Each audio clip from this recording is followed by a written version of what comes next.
If I'm Bob Iger, you know what we're doing? Emergency meeting. We're putting Snow White on hold for 2 years, and guess what? Smart. Pay her a cup. The unraveling of Disney's live-action Snow White reboot may go down as one of the most spectacular public relations disasters in the company's recent history. Initially conceived as a celebration of modern values infused with the charm of a Disney classic, the project instead exploded into controversy, resulting in box office disappointment, widespread fan outrage, and ultimately the firing of one of the most influential figures in the entertainment industry, Disney CEO Bob Iger. At the heart of it all stood Rachel Zegler, the young actress chosen to bring Snow White to a new generation, and whose influence over the project's creative direction was confirmed by Iger himself. That admission has shifted the spotlight dramatically, placing Zegler not just in the lead role, but as the pivotal force behind the changes that led to the film's collapse. Before the movie ever hit theaters, Zegler had drawn attention, not for her acting or singing, but for her remarks about the original Snow White. She publicly criticized the 1937 animated film, calling it outdated and saying the prince stalked Snow White. Rather than softening her tone in future interviews, she doubled down, stating the film wouldn't focus on a love story at all and emphasizing that this new Snow White would be about empowerment and leadership. While these comments resonated with some progressive fans, they alienated a massive portion of Disney's loyal audience, who saw the beloved fairy tale being torn apart for the sake of messaging. When Bob Iger eventually admitted that Zegler's input had directly led to significant story changes, that revelation blew the lid off what had been brewing for months behind closed doors. Iger's acknowledgement was a rare and candid statement from a studio executive, and one that exposed just how much sway Zegler had over the film's final direction. What might have been an effort to modernize a legacy story was now reframed as a project that lost its footing by handing the creative wheel to an inexperienced but outspoken star. The controversy worsened with every public appearance Zegler made. Interviews promoting the film frequently veered into political territory or direct criticism of the original movie. When she appeared on The View, what was meant to be a damage control segment devolved into chaos. Zegler strayed from the script prepared by Disney's PR team, discussing her personal politics and clashing with the hosts when they tried to steer her back to safer ground. Behind the scenes, Disney representatives scrambled to contain the fallout as producers cut the segment short. Zegler was removed from the set mid-show, and within minutes, the incident had become a trending topic across social media.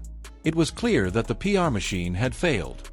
The more Zegler spoke, the more fans turned against her. What should have been a nostalgic reimagining became a battleground for cultural discourse, and Zegler stood at the center of it. Her defenders argued that she was simply being honest, trying to bring a fresh take to a story rooted in a different era. But critics saw arrogance and a lack of respect for Disney's legacy, amplified by headlines linking her name to the term box office poison. Even Zegler's co-star Gal Gadot couldn't escape the chaos. Though she largely kept quiet, offering neutral soundbites, many speculated that she was distancing herself from the film's new direction and its increasingly controversial lead. The quiet tension between the two stars reportedly extended to the set, where creative disagreements caused production delays and rewrites. As reviews began to pour in, many scathing, critics slammed the film's muddled tone, suggesting that it couldn't decide whether it wanted to be a whimsical fairy tale or a political commentary. Disney's internal response grew frantic. Executives held emergency meetings. Some advocated for pulling the film early and pushing it straight to streaming. Others worried that doing so would signal complete defeat and harm the studio's credibility. In the end, Snow White remained in theaters, but its run was short-lived. The film barely recouped a fraction of its bloated budget, and as the dust settled, the numbers confirmed it as one of Disney's biggest box office bombs in recent memory. With the damage done, the blame game began in earnest. Some insiders pointed fingers at the creative team for giving Zegler too much control. Others said the marketing department failed to unify the film's message, creating confusion about what audiences were even getting. A few went so far as to criticize Iger himself for publicly confirming Zegler's influence, arguing that it handed critics a direct villain to blame. Behind the scenes, Disney's culture had shifted into crisis mode. Every department was working overtime to distance itself from the fiasco. Meanwhile, rumors began to swirl that Zegler's future with the company was in jeopardy. While she still had her defenders, the brand damage was undeniable. And with Iger's sudden resignation, the situation became symbolic of something larger. A story not just about a failed film, but about the limits of star influence, the power of fan nostalgia, and the risks of remaking sacred pop culture landmarks. Zegler herself remained mostly quiet in the weeks that followed, reportedly taking a step back from social media and declining further interviews. Some sources close to her said she felt misunderstood, arguing that her input had come from a place of passion and creativity. Others claimed she felt betrayed by Disney, who she believed had set her up to fail. While she continued to support the idea of reimagining fairy tales for modern audiences, she also admitted privately to colleagues that she might approach future roles with more caution, aware that even the smallest comment could be weaponized. The Snow White story became a lesson in what happens when corporate ambition, cultural messaging, and fan expectations collide. Disney now finds itself re-evaluating its entire strategy for live-action remakes. Will they continue to modernize their animated classics, or will the company return to more faithful retellings to win back the trust of its base?